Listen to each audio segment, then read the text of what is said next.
And it looks like we are live. Guys, give me just a minute. As you all know, got to get the Facebook groups in here and join our wonderful Mile High Huddle community all together as we wait for green check marks across all platforms. I wish everybody a happy Friday.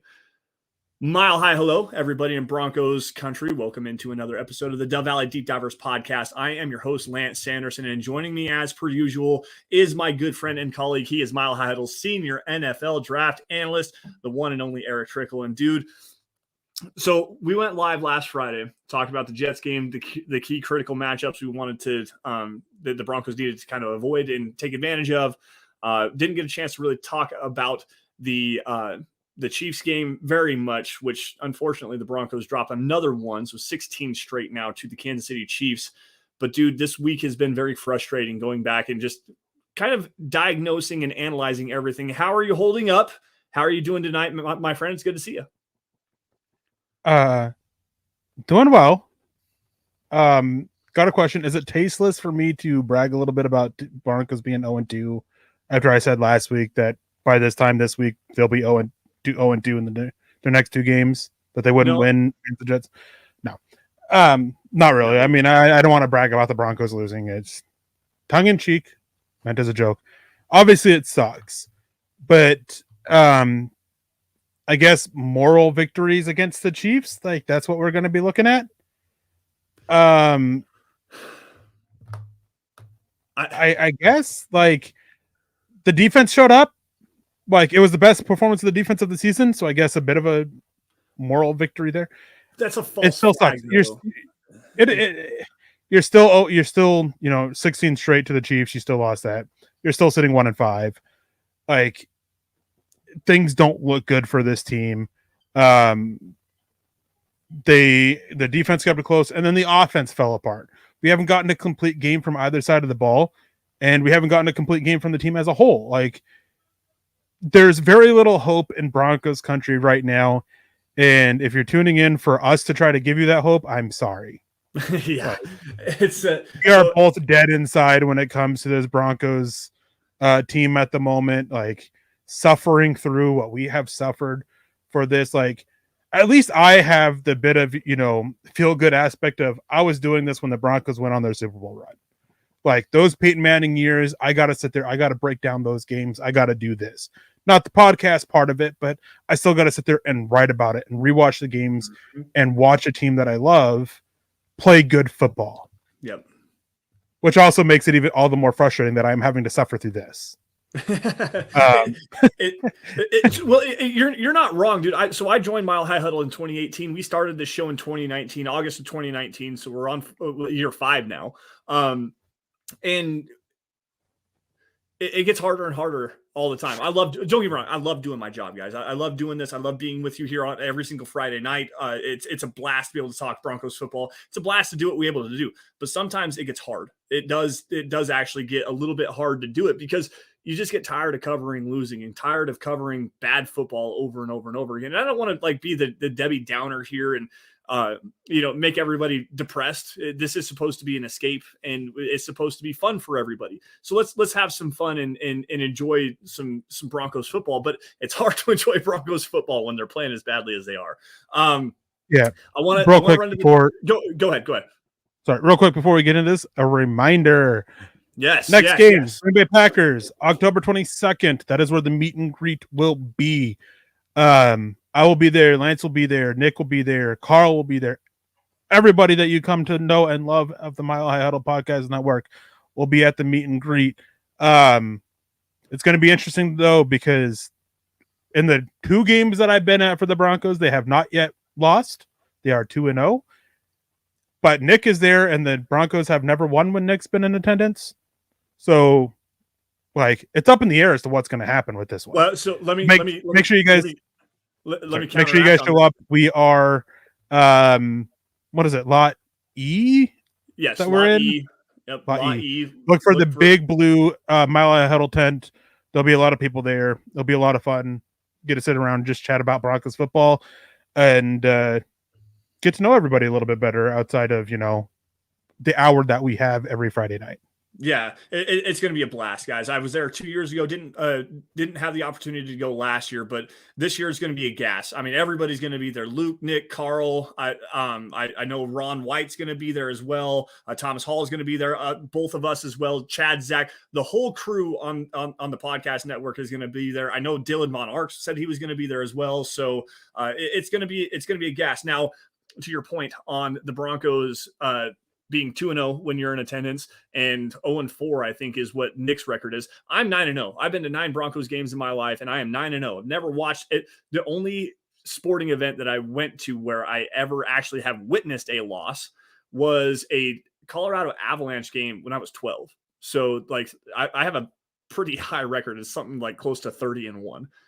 So well, let's hope that the negative side of this wins out.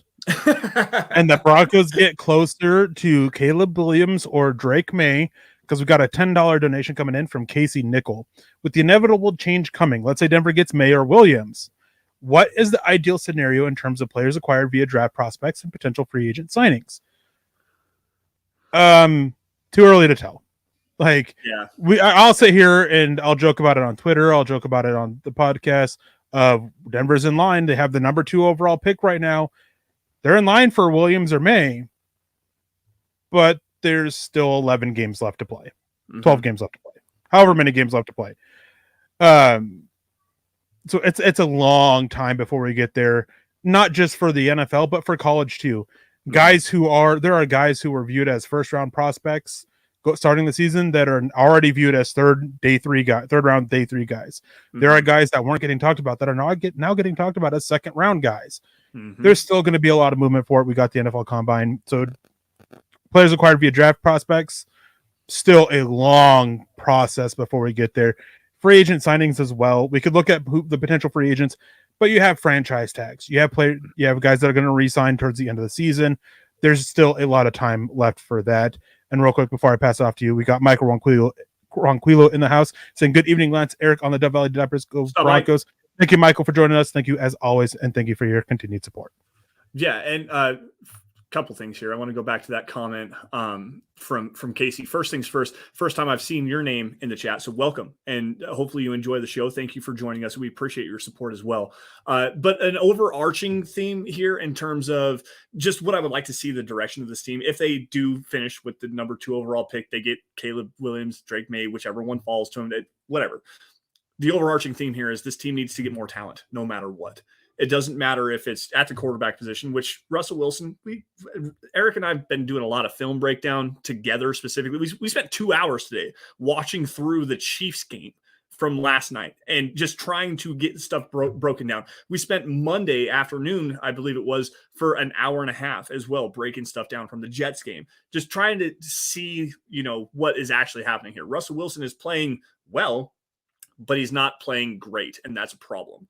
It's not the problem, but it is a problem. He's not the solution. In terms of what you do after the fact, whether it's getting Drake May, getting Caleb Williams, it does not matter. You have to surround that guy with more talent. You need better talent on the offensive line, specifically at center, specifically at right tackle, which is a huge problem because Mike McGlinchey's getting paid $87.5 million over the next 5 seasons. Quinn Miners has struggled. Ben Powers has struggled. The defensive line is in shambles right now. They cannot stop the run at all. They need 2 edge defenders, another cornerback, 2 safeties potentially if they decide to move on from Justin Simmons, linebacker help as well. Just understand that it doesn't matter what position the Broncos necessarily need to target. They need to target like 15 of them right now because this team is not playing good football. I don't want to say poorly coached, but they're not disciplined in the coaching that they're receiving. And you can see it on tape when you go back and watch it. So we got Malcolm Brown, one of my fellow Alaskans that likes to tune in, saying switching to single wing will end the right tackle curse. Maybe anything. I mean, talking about Mike McGlinchey, I got slammed a lot because I did not like the signing in the first place. No, you didn't. I was cautiously optimistic about it because when you go back and you watch him play in San Francisco, watch how often he gets help. Mm-hmm. They did not trust him in pass protection whatsoever.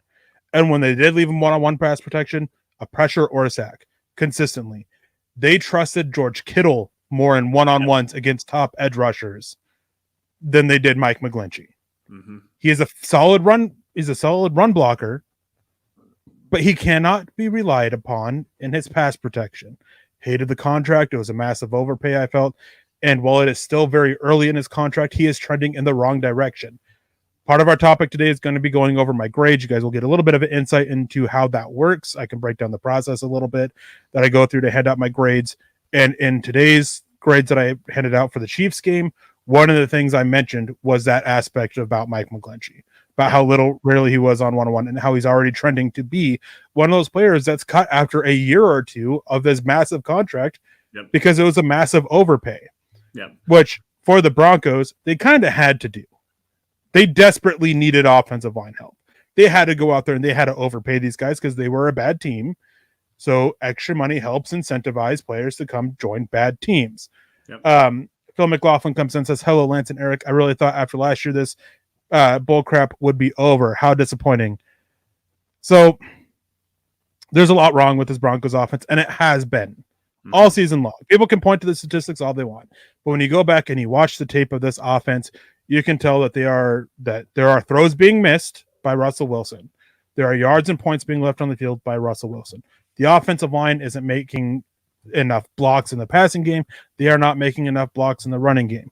You have running backs that are running into the teeth of the defense instead of finding the open lane. You have receivers who give questionable effort at times. One specifically, who kind of got slammed before the game last night, and we'll talk about that here in a little bit. There's a lot wrong with it, but when you look at it, at the issues last year that Russell Wilson had, there are so much that are brought over this year. He's got a high completion percentage because a lot of his throws are high percentage. He's got a lot of, yards because a lot of his yards have come in garbage time. That Miami Dolphins game, when they were down by 3 scores, that's where 200 of his passing yards have come. 200 of them. And again, it's not all on him, but one of the things that Tony Gonzalez said last night, and I'll pass this off to you, Lance, here. Russell Wilson's not the problem, but he's not the solution. Exactly. And you and I have said that I don't know how many different times. And thank you, Phil, for joining us. We got another couple of comments I want to get to here, specifically this first one from Gary Palmer with a $5 super chat. Hi, Lance and Eric. Hi, GLP. Good to see you, buddy. Thank you for joining us. We got another one up here as well from Michael Ronquillo. If I can find that. You had it starred. Where did it go? Yes. Michael Ronquillo says Broncos country is tired of losing. Enough said. Yes, it's absolutely correct. And Eric and I have always said with our show, we're not necessarily for everybody. We're going to give it to you straight with no chaser. We're going to give you factual based opinions and deep dive analysis. And we've oftentimes been called the biggest Broncos haters. It's not that we're haters. We're giving you the facts, giving you the analysis.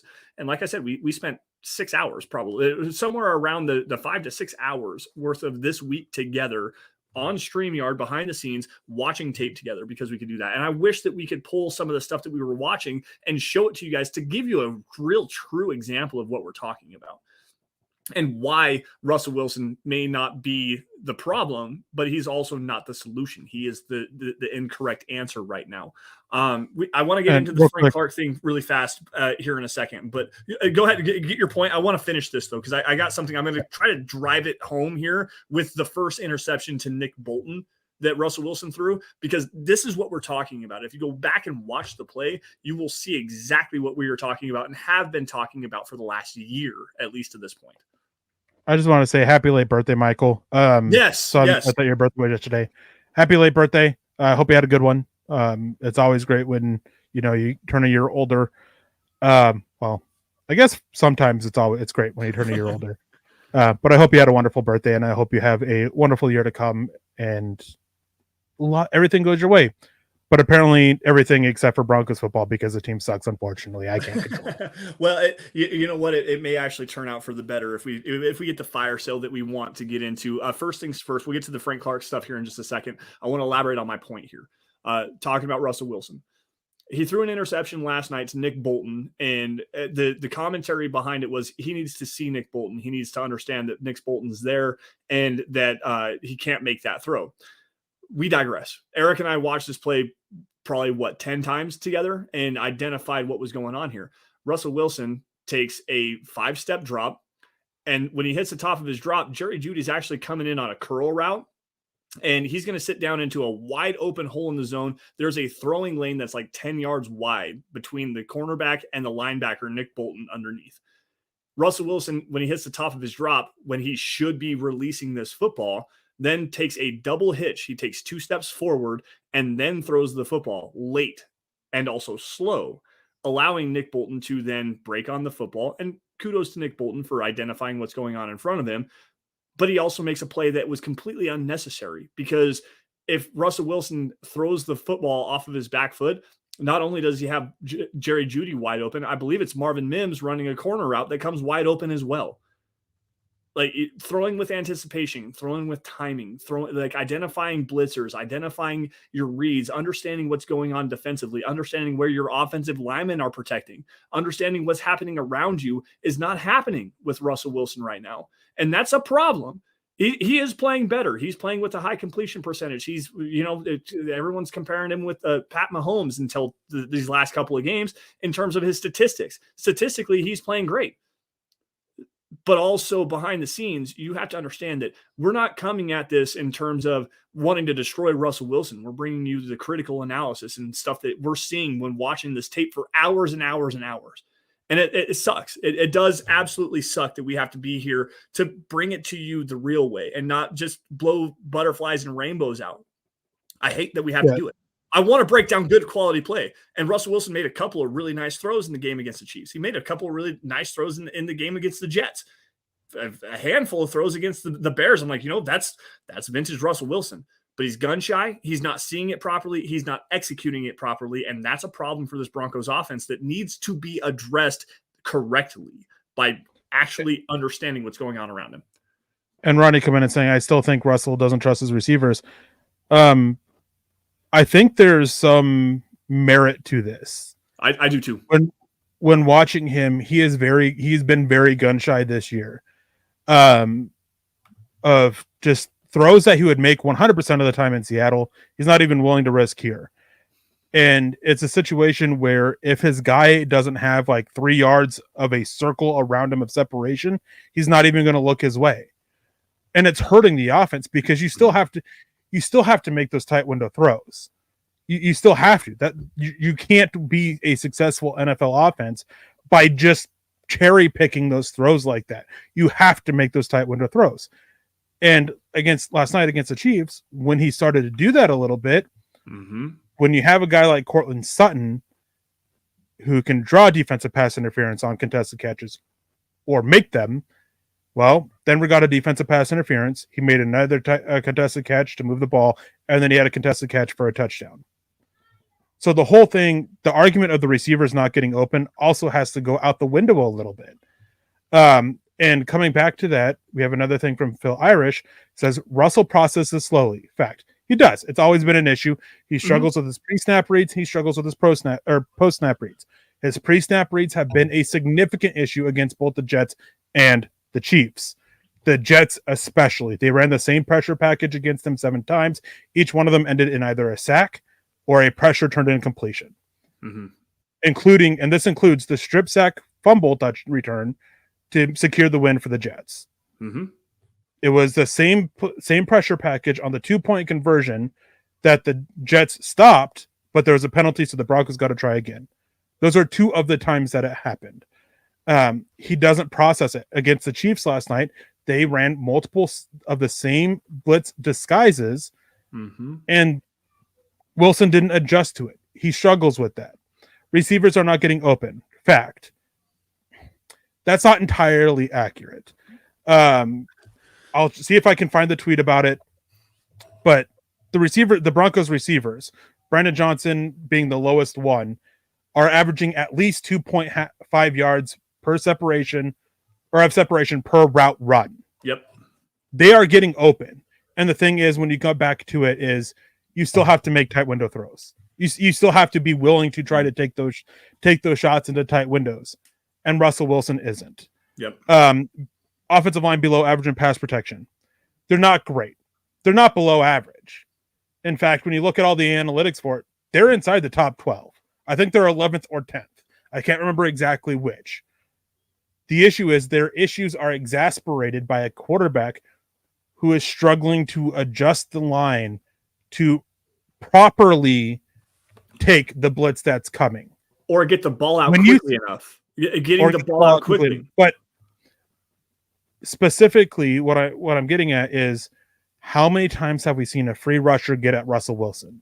A lot. The Chiefs last night had it 4 or 5 times in a series of maybe 10 to 15 plays by the Broncos offense because Russell Wilson wasn't adjusting the blocking properly. Mm-hmm. That is on Wilson. Yep. Peyton screens are not compatible with the offensive line. Fact. No, they've actually been pretty successful with screens. As much as I hate them, as much as I hate screens, I will give them credit that they have been successful to an extent over the last few weeks. The issue is that Sean Payton doesn't have the best timing with them at times. And he always likes to add a little extra trick to his screenplays that ends up not working out. The screens to the running backs have been super effective, including it being a touchdown pass to Jaleel McLaughlin against the Jets. That wasn't the best blocked. So it's not that they're not compatible. It's that Sean Payton's found a way to work around. Let me rephrase that. They have issues with it, but you have to have the right people pulling to be the lead blockers on the screens. And when Payton has called those types of screens, they have worked well. It's just he doesn't consistently call those plays, which you can't do because then you become predictable. Yeah, you're correct there. That was a long breakdown, and you're right. Based on what we watched, dude, and I know that I'm not trying to harp on anybody saying you guys don't know what you're looking at or anything like that. We spent a lot of time going over, and we spent an hour on the first quarter alone from the Chiefs today, just going back over every single play. There's a lot of facts. There's a lot of evidence out there that would suggest that this offense has multiple different issues, whether it is the offensive line, whether it is wide receivers not getting open in a timely manner. There's play design, play sequencing, play calling issues, quarterback issues. It's not just one thing, and we're never going to point it to you as just a one thing. But the fact of the matter is the offense does run through one person specifically because he touches the football every single play, and that's Russell Wilson. And he is a problem. And that is a problem. It's also not the solution, but he's also not the main problem. Let's be done with this conversation here. We got a lot to talk about. There's a lot going on here. There's a lot of other comments that I want to grab. We have a $1.99 super sticker. Unfortunately, we can't see the super sticker. Thank you, Addison. We appreciate that. We have Travis Hudson coming in saying everyone was mad 2 weeks ago when the crew kept it real last cast. And that's kind of going with what Lance has been saying a little bit. We call it how we see it. That's what we've always done. That's what we've always been. And it does come off that we're harping on Wilson, that we hate Russell Wilson, all that. That's not the case. It's just that when he's playing bad, I can't sit there and sugarcoat it. You can't make excuses for a player that's playing bad football. Let's just be honest here. You can't make excuses for a player that's playing bad football. I don't sugarcoat things in any aspect of my life with anybody in my life. I have always been somebody to tell it like it is. And I get that leads to a lot of people not liking me and everything like that. And that's whatever. But it's the same. It's with that way with football, especially. And then John Fields comes and says, hello, fellas. Love the podcast. Are we on a fire sale? Will Russell be gone next year? I think it's still too early to tell with Russell Wilson. If he can bounce back, if he can get out of his own head, stop being gun shy, and you can get some of these issues worked out, I think there's a chance that he's back. I think it's too early. Fire sale, I don't think we're on a fire sale, but I do think that multiple players are going to be moved. I think a minimum of 3 players, one of them being Frank Clark, who is expected to, if not be traded, to be cut. He was released today. No, he wasn't. He was not on the NFL transaction forms today, but they have been filed. He'll be on it tomorrow. Barring some team coming in and saying we'll trade for him. Mike Ronquillo saying this was Sean Payton's worst game as a head coach. Taking a timeout costs his points. Yeah, that was a really bad decision. There was a lot of times with this that I was questioning the play calling of Sean Payton the most that I have all season long. It was very questionable. It was easily Sean Payton's worst game as a head coach. Peter Middleton asks, Do the Broncos have a single wide receiver performing at a reasonable level using the data you've got? Cortland Sutton. I know it's very easy for people to crap on Cortland Sutton. Cortland Sutton's been playing good football. I know against the Jets, a lot of people want to harp onto a very badly announced play where they talk about Cortland Sutton giving up on the play, but it's failing to look at the other aspects of the play. Cortland Sutton didn't give up. He ran his route that he was supposed to route. And could it have been a little bit better when he was working back to the ball? Yes. But to question his whole effort throughout the route was just extremely misleading. Cortland Sutton's been playing good football. Not perfect football, but he's been reasonable. And the fact is he's one of those types of players that he can work in contested catches, and they're not even utilizing him that way. Yeah. Quickly, though, and I'm not trying to be a jerk here. Adam Schefter tweeted about 3 hours ago, Frank Clark's release has now been turned into the NFL, and his name will appear on the Saturday Wire. I saw that right before we went live. He hasn't been cut yet. He will be cut tomorrow. Okay. So it's not official until it goes through the NFL Wire. Okay. Gotcha. Sorry for that. I just wanted to put that out there. I thought that they had actually made it so that he was going to be released today. Regardless, doesn't matter. I'm with you on that. Frank Clark's obviously gone. They've already moved on from Randy Gregory. Cortland Sutton, Jerry Jeudy could be guys they move on from. Justin Simmons could be a guy, although I think they want to try to keep him around. They want to try to restructure him. Garrett Bowles as well. Anyways, Cortland Sutton, I think there's some merit to the opinion of him not really playing as hard as he probably should be, especially for a player that's considered to be a captain. That one play with the Jets, I agree with you. He didn't think the ball was even going to be coming to him, and he didn't work back to the football. I question some of his effort out there as a blocker sometimes. And this goes back to some stuff that I talked about with you with the Chicago Bears game. There were times where it seemed like, while he was supposed to be like running off a route, running a go route and stuff like that, he never turned into a blocker after the fact. He just kind of stood there and watched stuff happen. Not that that's necessarily a bad thing. I mean, protect yourself, but at the same time, like, you want to see your leaders, your team leaders out there giving full effort all of the time. And I think there is something there, but it's not necessarily as big of an issue as people want to make it out to be. So we kind of touched on the Frank Clark aspect of everything. I guess really the players that you think could potentially get moved on from. I do want your opinion though, Eric. If the Broncos are, but never mind. We got Gina jumping in here with the $10 super chat. Rather have the facts than people sugarcoating all the BS going on. So I appreciate you guys for real, and thank you for being present tonight for all of us here. Gina, first things first. Welcome to the chat. Thank you for joining us. Thank you for your support. We definitely appreciate that. Hopefully we can continue to give you the content that you want. Eric, man, what do you think? Yeah, I mean, I appreciate it. I mean, as I said, is like, I'm not one to sugarcoat anything. Drives my wife absolutely nuts. Mine too. Especially when she comes home and she wants to complain about work. And it's like, well, it's kind of your own fault. Anyways, not to get into that. But no, I mean, that's just how we are, and we appreciate it. We get a lot of flack for being this way. But that's why we say consistently that we're not for everyone. Mm-hmm. I don't think it makes us any more real fans than anybody else. I think everybody is able to be a fan in their own way. There are other shows for you if you want things more sugar-coated. Nothing against that. Sometimes, especially when seasons are going as bad as this, sometimes it's great to have that reassurance and that sugar coating as well. And Kevin Guest, less talking about yourself, more talking about football. We've been live for half an hour and we probably spent 5 minutes talking about ourselves. So just saying, like, it deals with football too, most of it. Yeah. Anyways, K-Hop coming in. And why did Vance Joseph continue to run zone when that is what Kelsey ate off all game? Because it doesn't matter what you run against the Chiefs offense. It doesn't matter.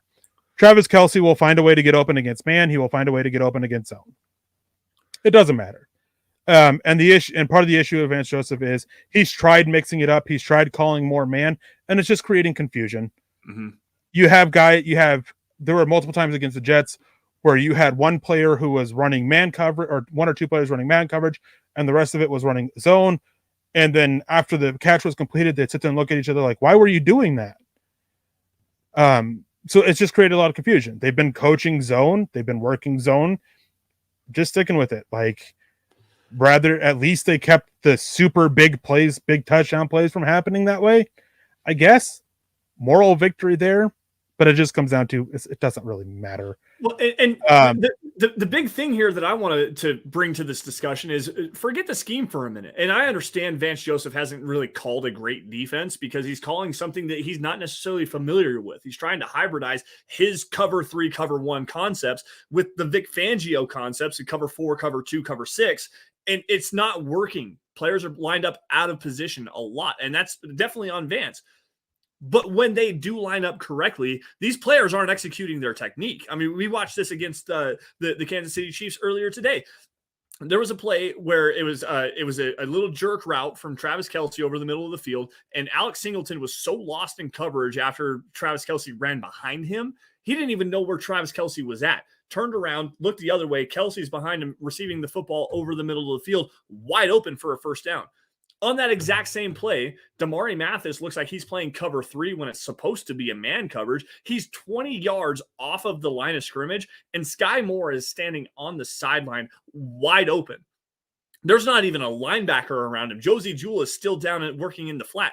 Like, these players aren't executing. It doesn't matter the coaching part of it. You have to go out there and actually execute your technique. I understand that putting yourselves in the right position to succeed is definitely on the coaches, and that's something that needs to be addressed. But let's talk about these football players on the field here, because you cannot go out there and blow assignment over and over and over and over again and expect it just to be on the coaches.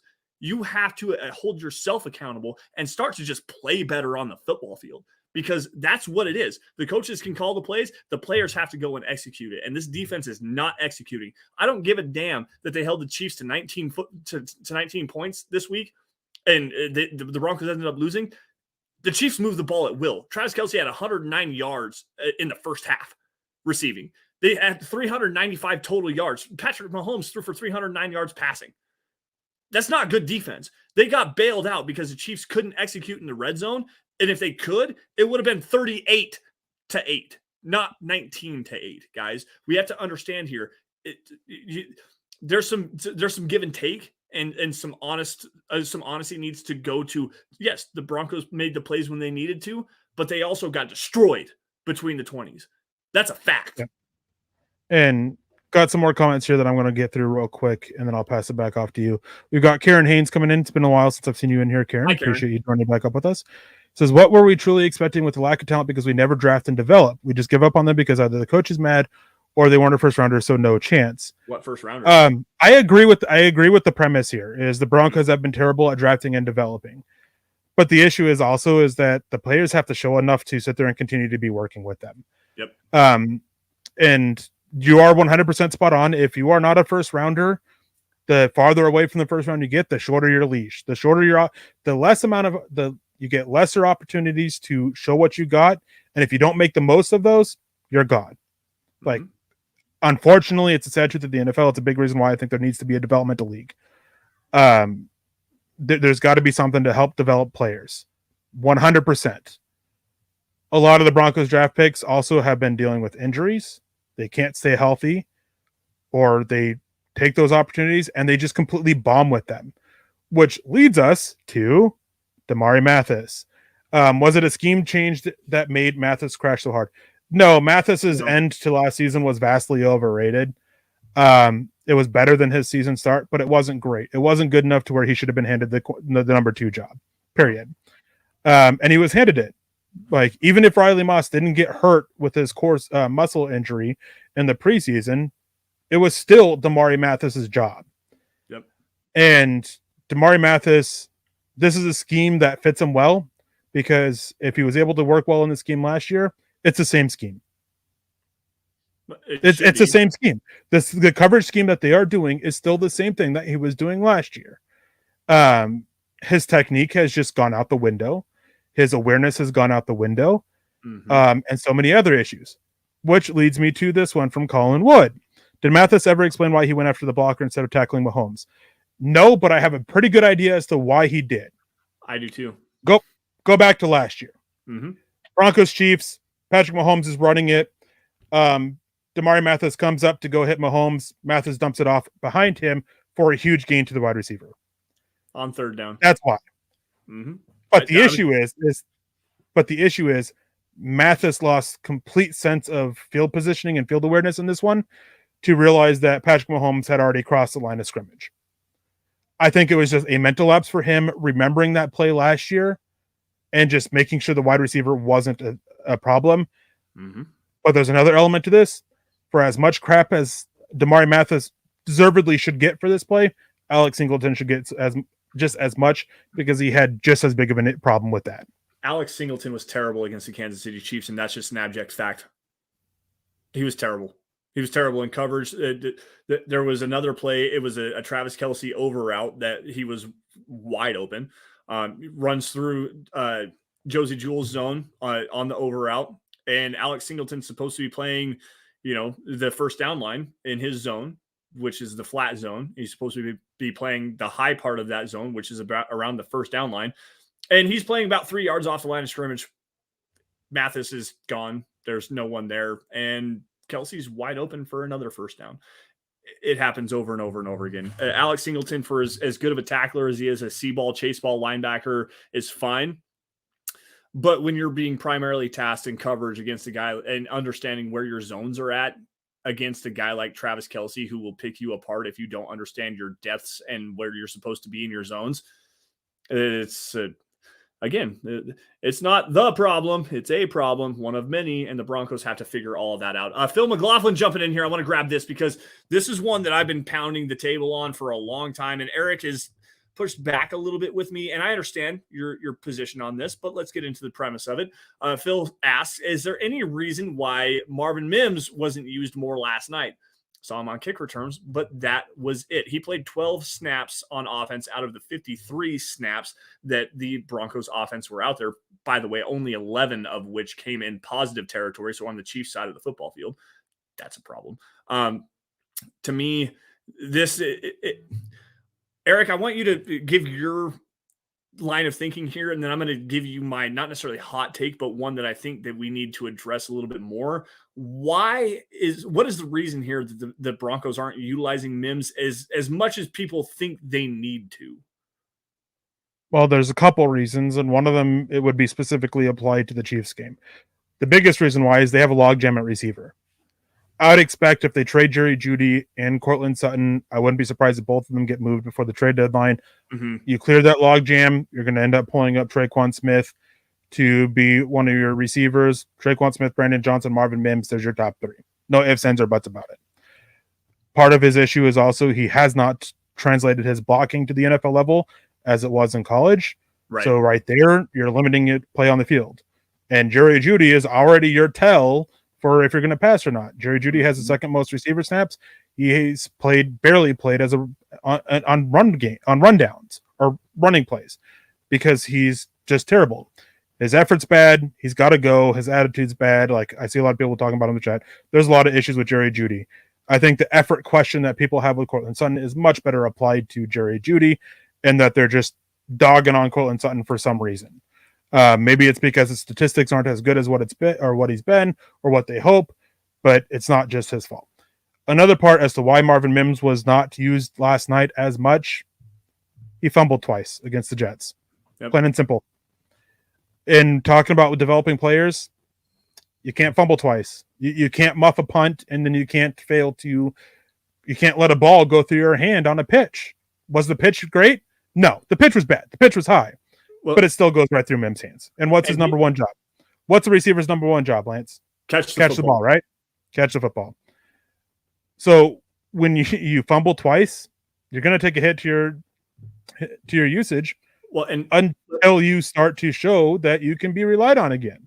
Let's also it's the same thing with Jaleel McLaughlin. Mm-hmm. Jaleel McLaughlin has absolutely no use on third down, basically, because you can't trust him as a blocker. So if you have him in there on third down, he's running a route or it's a run play. It gives the defense keys, which goes back to Marvin Mims run blocking. So they got to figure out a way to use him more. He's got to be trustworthy in that. Clearing up the logjam will help.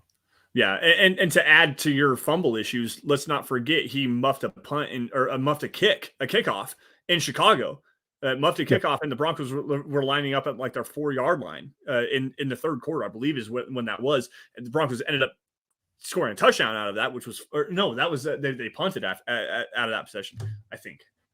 Man, it's all blended together. Regardless, my thing is here, you're Twitchy Noob actually comes here and need to grab this one first. So let's grab Trainee here first with a $10 super chat. First things first, welcome in another new name. We got a lot of new names in here today. I've seen a handful of them. Gatorade Gaming's in here, FJ Castillo as well, but Trainee jumping in here with some massive support here. $10 super chat saying, how do they fire Nathaniel Hackett after winning 5 games? If we go 1-16, do we move on from Sean Payton? Russ is a bust. Play Jarrett Stidham for the rest of the season. Maybe. MHH rocks. Yes, we do rock. And thank you very much for the kind words there. So a lot to break down here. If the Broncos go 1-16, do they move on from Sean Payton? Absolutely not. That's not going to happen. You're probably looking at the other dude named Payton in this conversation, George Payton. And I do think that they actually do move on from him after this year. As much as everyone wants to tout his draft ability from the 2021 class, I believe is what it was. Pat Surtain, Javonte Williams, Baron Browning, Miners, Jonathan Cooper. Yeah, you got a lot of starters out of that. After that, though, the drafts don't really ring nearly as much talent as everyone wants to claim they do. He's also been horrible in free agency. Like Mike McGlinchey, Ben Powers, Zach Allen, who we got to throw out the free agents. We got to throw out the free agent from this year. George Payton had nothing to do with that. Okay, that's fair. Alex Singleton was one that actually kind of panned out for him. Ronald Darby's a guy that they moved on from after 2 seasons. The cap hit was upside down.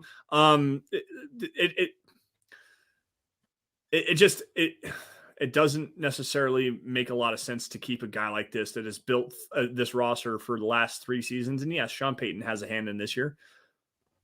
But when it's this bad, there's a dearth of talent on this roster. And George Payton is at the very top of that. I don't disagree with the point you're making. I'm just saying is you can't hold Ben Powers or Glenchie against George Payton. Because those were Sean Payton guys, and he said, go get him, and George Payton listened. Well, Russell Wilson paying him all that money, spending two first-round picks, 2 second-round picks that all happen to be in the top 50, another first-round pick and a second-round pick. You get a third back, but you send that for Riley Moss to get Sean Payton and Russell Wilson here. You spend $245 million on a quarterback before you ever see him play in the regular season. You draft Pat Surtain over Justin Fields, which in hindsight looks like a great move because Pat Surtain just happens to be the best cornerback in the NFL. But what does it really matter when your team sucks? Like everything around you is terrible. This defense is the worst defense in the NFL right now with Pat Surtain on the football field. And Eric, you and I disagree on this thing. I think they need to move him. I do. I think you need to start this reset without Pat Surtain because by the time you get to competitiveness, Pat Surtain is going to need a new football deal or a new contract, and you still have no talent. You need those extra first-round picks. You need whatever you can get out of a player like that. I firmly believe you have a boat. Here's a box that could be a boat. Let's go with the box that could be a boat. I'm with you on that. I'm totally Anyways, with you on that. Real quick, thoughts on trading Jerry Jeudy for Kyle Pitts? It's a no, right? No, that's a no. And it's not a no from Denver. It's a no from Atlanta, just to be clear here. Twitchy Noob comes in tearing trouble goal. You don't need to be using Mims on a reverse. He's a downfield threat. No, he's a speed threat. Yes. His speed is what makes him a downfield threat. Mm-hmm. So you do use him on reverses. Yep. And then we got another comment here from Dennis Wood saying that he disagrees with me. Feel free, Dennis. Perfectly fine. Mims had no chance to get that lateral from Pirine. He pitched it way too high, and it was too close for Mims to even react. The issue is that the ball was here, and it went through his hands. Plain and simple. Hit him with like it was high. It literally went right through his hands. Like so it's the way it is. It's his job is to catch balls, and he's got to be able to adjust to it not being perfectly there, being a little high. Like those are adjustments that receivers have to make consistently. He should be able to adjust to catch a ball that's a little bit high on a pitch that goes right through his hands. Well, and so if you ask actual Broncos royalty, I'm not necessarily taking a shot here, but if you ask Broncos royalty here, Rod Smith, if the ball hits you in the hands, you catch it. Plain and simple. That's Rod Smith's mantra. If the ball hits you in the hands, you have to catch that football. Marvin Mims did not do that. That plain and simple. And end of discussion on that one. We got RD jumping in here from Canada, throwing some donations around. Thank you, RD. Another new name here as well.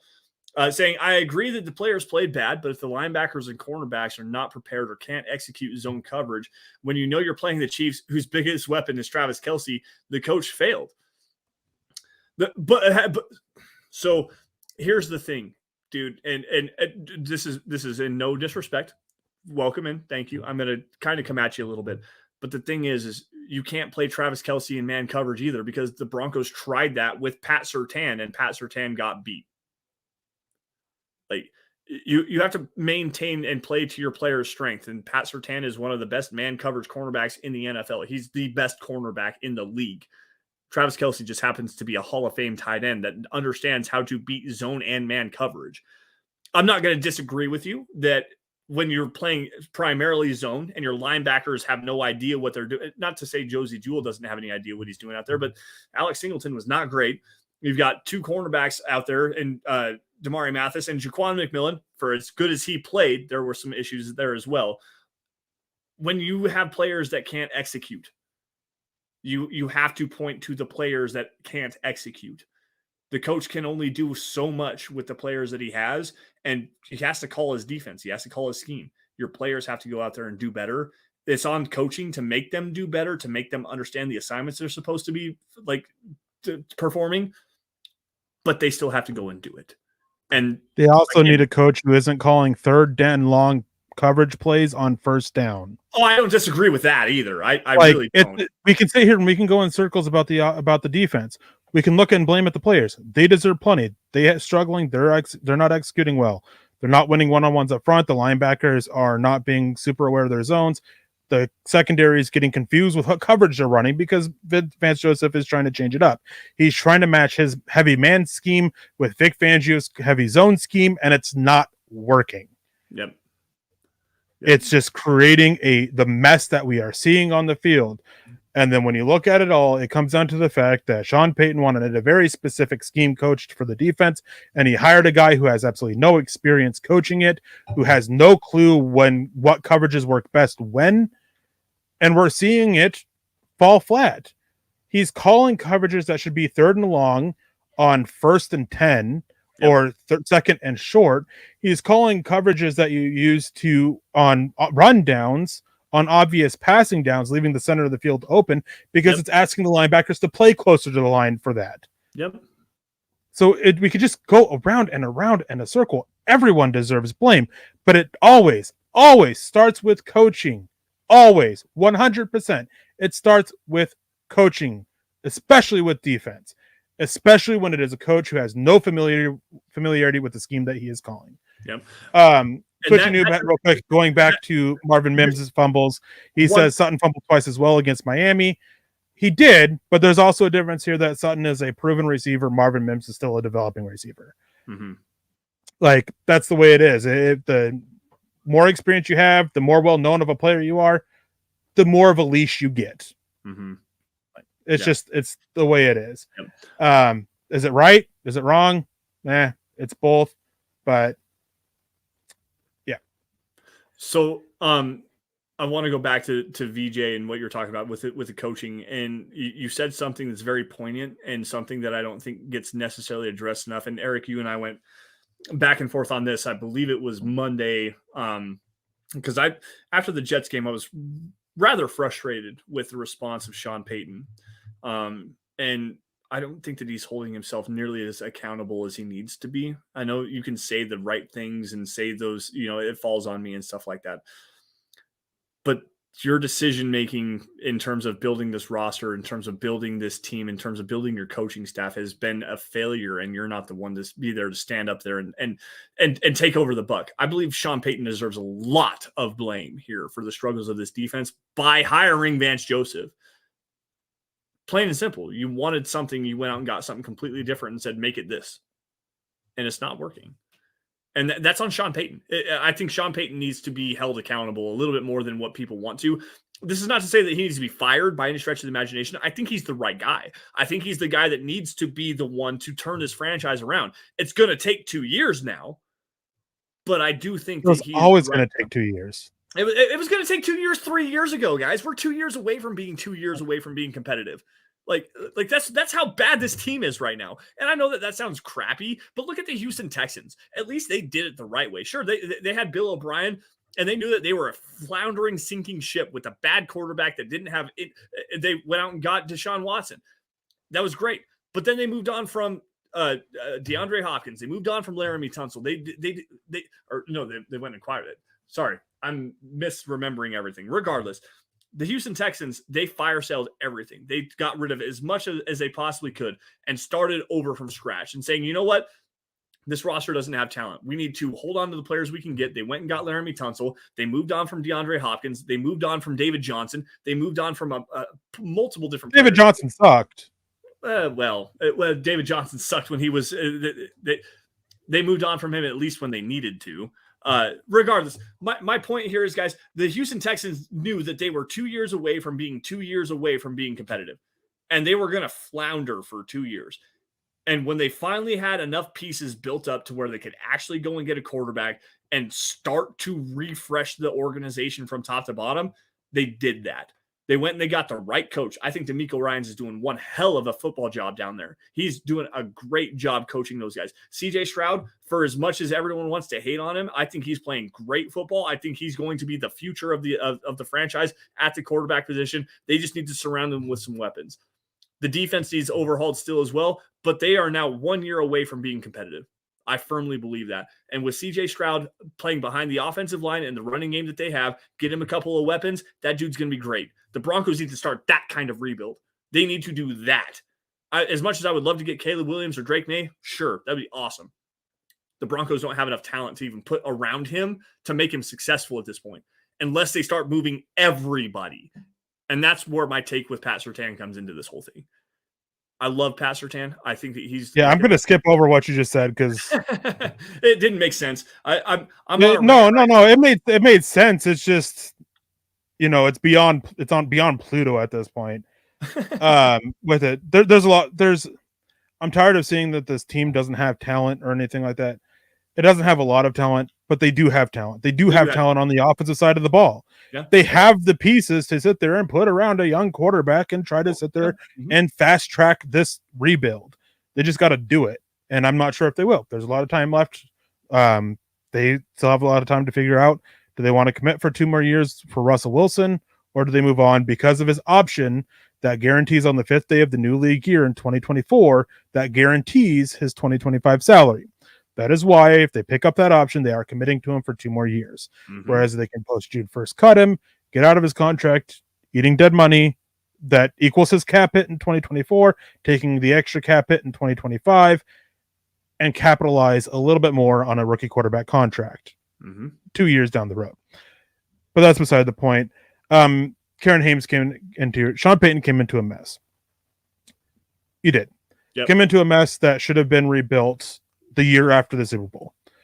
But stubbornness and pride kept it from happening. It was always viewed that we were a quarterback away, and it just kept being sold. We were a quarterback away. Bad contracts kept being handed out. Bad misses on draft picks kept happening. Quarterback away, quarterback away, quarterback away. I think this year it's very clear that we are not a quarterback away. I think it makes it very clear that we weren't a quarterback away.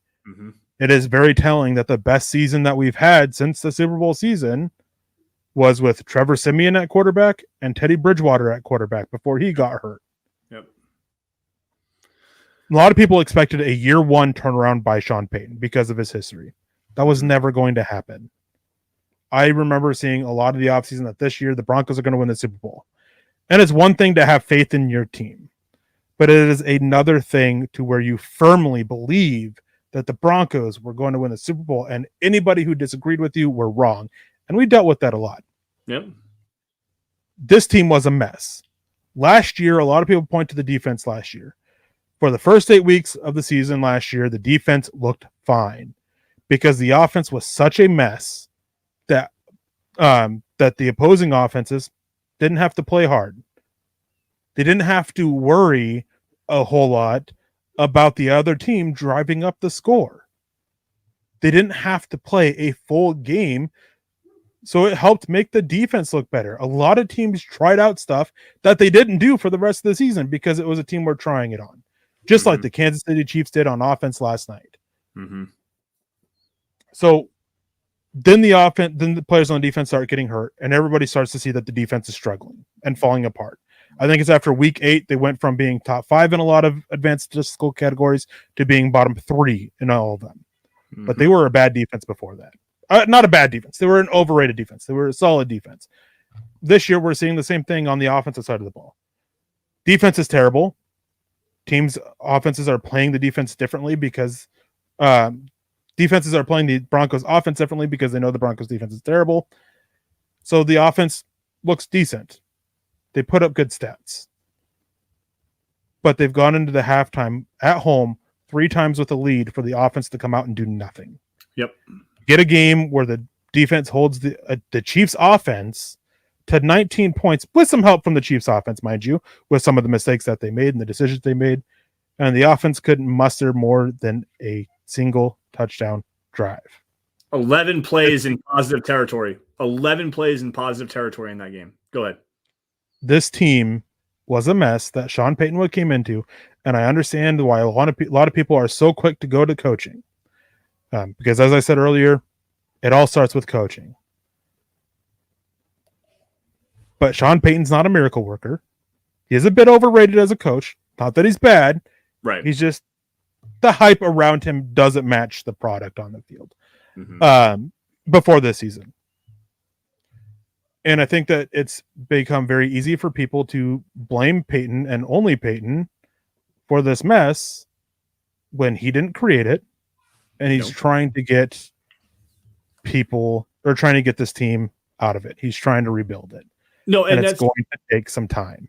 That's a very poignant way of going about this, and you're absolutely correct. And unfortunately, we're gonna have to get out of here in a few minutes because we got a great topic we really wanted to get to.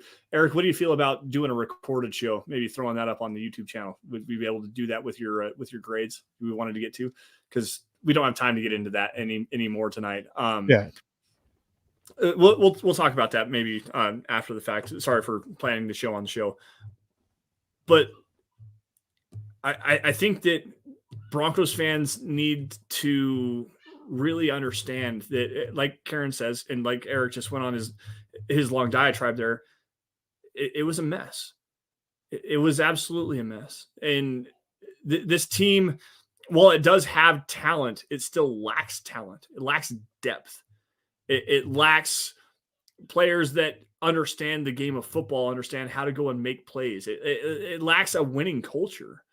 I mean, going to Cortland Sutton, going to Jerry Jeudy, going to, well, I guess not Jeudy specifically, but Justin Simmons, Garrett Bowles, like the big time veterans that are supposed to be your leaders. You realize that the last time that any one of those players saw a winning season, an actual winning season, was 2016, and Justin Simmons is the only one that was there. He was a rookie in that season. This culture, this locker room, and I'm not trying to dog on these players personally here. I don't know what it looks like in there, but they don't know how to win. And you're bringing in a coach that has won a lot of football games. He's a Super Bowl winning coach, and you're expecting him to turn around a culture that's lost for 8 years in a row, guys. 8 years in a row. This Broncos team has not seen a winning season for 8 years. And you wanted it to be right now?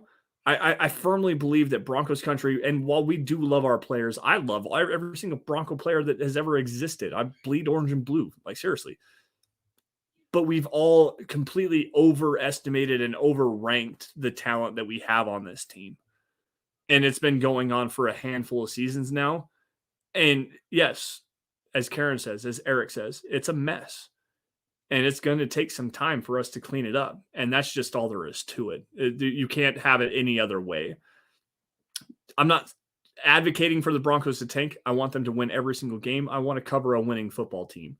But I can't look myself in the face in the mirror, honestly, and say that I believe in this football team to be able to do that right now. Because I don't.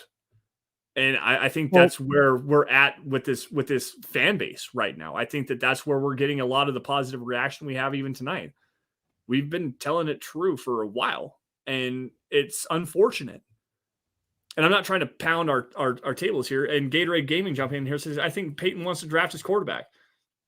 Sure. I mean, Peyton does want to draft his quarterback. He wants to reset this franchise. He wanted to draft a quarterback in New Orleans since 2016. Once it became clear Breeze was hitting his downfall, he wanted to. It didn't pan out. He doesn't want to be stuck with a big contract quarterback who's nearing the twilight of his career. Yeah. And that's what it is with Russell Wilson. And I know there's a lot of people out there. There's people in the chat that are harping on me because I'm slamming Russell Wilson. I hate Russell Wilson. I present an opportunity or a challenge or whatever you want to look at it. Reach out to me on Twitter. Reach out to me through my email. You can reach it through my Twitter account. I will happily sit down and go over multiple tapes of multiple games of the Broncos and point out exactly what I've been talking about. Mm-hmm. Not just this week, not just this season, but last season, of the issues that do fall on Russell Wilson's feet. I will make it very clear that not every issue on this offense is his fault. And I will sit there, and I do this with Lance when I sit there and talk about him. Yeah. I make it very clear that this is a bad play call by Sean Payton. This is a bad play by Adam Trotman or Mike McGlinchey or Quinn Miners. Yep. That Russell Wilson missed an obvious blitz. That Russell Wilson was bad on his timing. I will put the blame where the blame goes. So if anybody wants to take me up on that offer, and I have made this offer multiple times over the years that I have been doing this. Yep. Not once has anybody taken me up on it. We will figure out a time that works. I will sit down and go for a couple hours, go over multiple games, multiple plays, and explain that this is where I'm getting these issues from. Yeah, we have the capability of doing it with screen sharing through StreamYard with Skype. We can do the same thing on Skype. We can't broadcast it, and that's the problem. That's something that I've really wanted to do for a long time, is to sit down and do a show. I have Eric's heard me say this name multiple different times. I want to do a show where we look on the outside looking in from the sky cam, the 5280 view from the mile high up, and watch what's actually happening here. And if you would allow us the opportunity to explain it to you as best as we could and see what we're seeing and understand what we're trying to understand and trying to tell everybody, you'll get we're not just being haters. We're not just being assholes, for lack of a better term, and slap the explicit tag. Well, I know what's funny is that every single quarterback of the Broncos that has played, I have been called the hater for. Mm-hmm. Because I am very critical of the quarterback position, because it is the most important position in all of sports. It is a position that has the most that goes into it. Mm-hmm. So I am very critical of it. I was critical of Peyton Manning. And Peyton Manning to me is the greatest quarterback of all time. I loved watching Peyton Manning growing up. I loved it when he joined Denver. I was still critical of it. I am always critical of it. And doing this video thing that Lance was talking about, it is something that I have talked about doing. It is something that we have looked into doing. But there are issues with streaming it. There are issues with putting it up on YouTube that we got to figure out on the back end. That we just got to figure it out. I mean, and one thing too is my language can be pretty bad when watching it, because I don't watch what I say. So I will say, for adults only, for it. And if you have a problem with the language, feel free to say something to me. If for anybody who does take me up on this, feel free to say something and I'll do my best to watch it. Yep. But my language is terrible. Yeah. But anyways, guys, we got to be getting out of here. Yep.